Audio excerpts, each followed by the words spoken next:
বাংলাদেশ জামায়াতে ইসলামীতে যোগ দিয়েছেন বিএনপির সাবেক সংসদ সদস্য এবং মুক্তিযোদ্ধা মেজর অবসরপ্রাপ্ত আখতারুজ্জামান। 13 ডিসেম্বর সকালে রাজধানীর মগবাজারে জামাত কার্যালয়ে গিয়ে দলের আমির ডক্টর শফিকুর রহমানের কাছ থেকে ফর্ম সংগ্রহ এবং তা পূরণ করেন তিনি। কিশোরগঞ্জ 2 আসন থেকে 1991 ও 1996 সালে বিএনপির মনোনয়নে সংসদ সদস্য নির্বাচিত হন মেজর আক্তার। 2018 সালেও ধানের শীষের প্রার্থী ছিলেন তিনি। 2022 সালে দ্বিতীয়বারের মতো বিএনপি থেকে বহিষ্কারের পর বিএনপিতে আর ফিরতে পারেননি তিনি।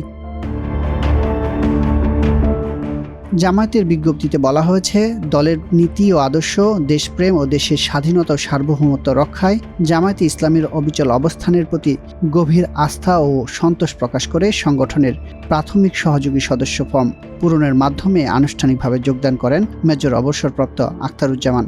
ইসলাম ও ইসলামী মূল্যবোধ, দেশের স্বার্থ ও স্বাধীনতা সার্বভৌমত্ব রক্ষায় অবশিষ্ট জীবন অতিবাহিত করার দৃঢ় প্রত্যয় ব্যক্ত করেন তিনি। পাশাপাশি বাংলাদেশ জামায়াতে ইসলামীর নিয়ম নীতি, আদর্শ, দলীয় শৃঙ্খলা ও আনুগত্যের প্রতি সর্বদা অনুগত থাকার অঙ্গীকার করেন মেজর অবসরপ্রাপ্ত আখতারুজ্জামান।